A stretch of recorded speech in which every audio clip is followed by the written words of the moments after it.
So nowadays you often find the idea in the social sciences that we don't really know the reasons for which we act.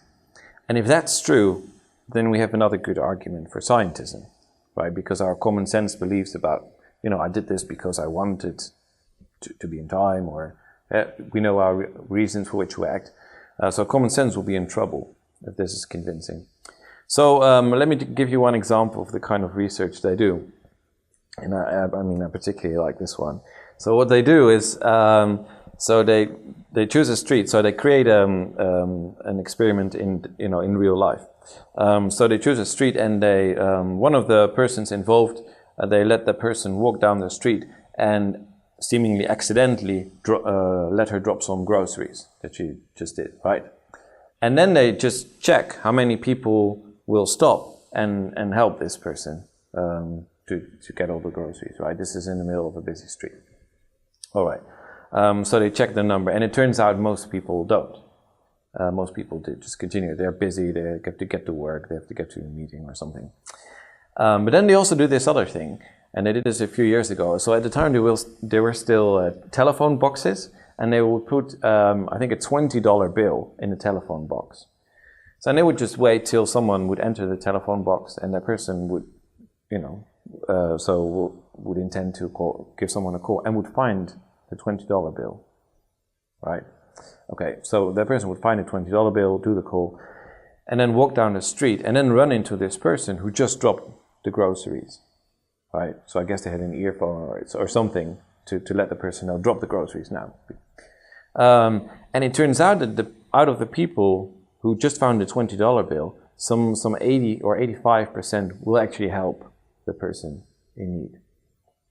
And then here's the thing. They would ask this person who found a $20 bill, why did you help the person who dropped the groceries? And they would say things like, well, this person was clearly in need, or something like, well, we have to help each other, right?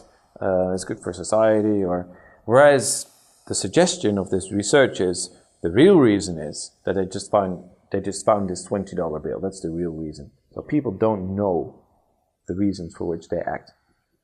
When asked, they just confabulate. They come up with reasons. They invent them, but they don't know the true reasons. And that would be problematic if we don't know the reasons for which we act. So my response to this kind of experiment is twofold. On the one hand, we're talking about percentages, so quite a number of people will actually know probably the reasons for which they act, right? Because some people, they might still be motivated by compassion or the desire to help people in need. So it doesn't apply to all people. And the second, a more important worry is how generalizable is this, right? So even if it applies in this particular case, why does that mean in this particular experimental setting that we don't ever know the reasons for which we act, or generally don't know the reasons for which we act?